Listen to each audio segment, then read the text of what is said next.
How will the DNC email leak impact day one and the views of delegates and voters? I want to bring in former advisor to President Bill Clinton and co-author of the new book, Armageddon, How Trump Can Beat Hillary.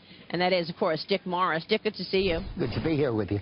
So what do you think? What's the impact of all of this?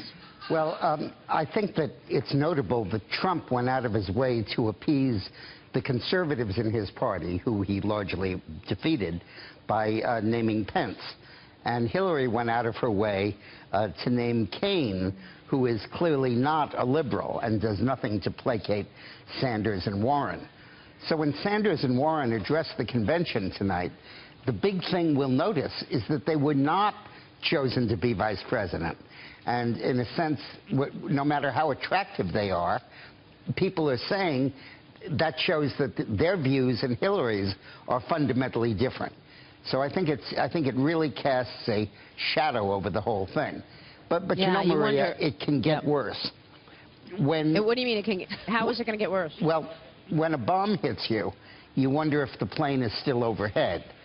And on June 14th, there was a leak from anonymous sources in Russia, probably the Kremlin, that they possessed a number of Hillary's State Department emails, and that they may release them at a time that might be inconvenient to Hillary.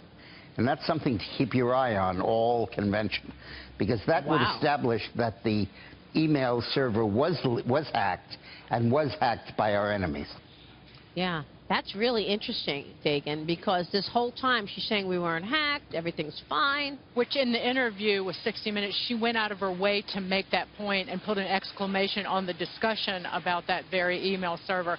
I want to ask Dick this in terms of the Tim Kaine pick. The Wall Street Journal editorial page essentially says that Tim Kaine is a pick for when she wins and when she begins to govern, that she seems to be so confident in getting the far left vote and in getting the votes that Sanders or Warren would appeal to, that she's basically skipping November and going right to governing starting in January with Tim Kaine. Well, I can't think that she's that naive. I think there's a different explanation for Tim Kaine. You're right, it's confounding as a political proposition.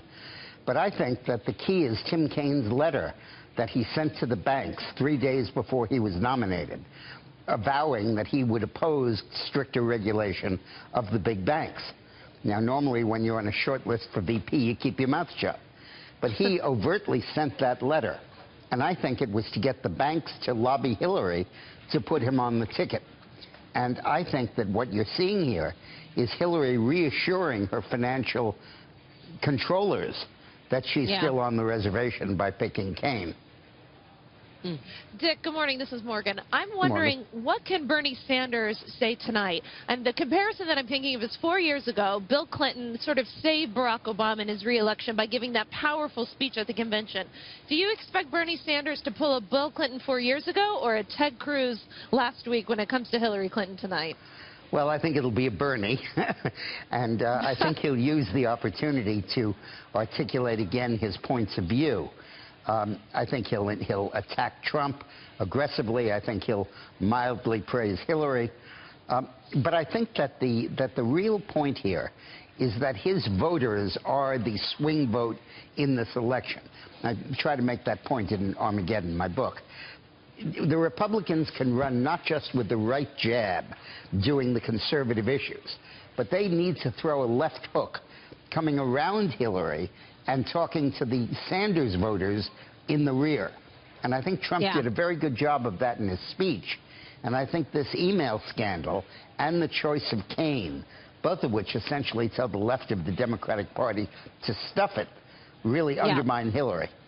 He's been trying to do that, you know, Trump trying to reach out to those Bernie Sanders voters, and Hillary is being forced to defend the multiple scandals surrounding her and her entire political record.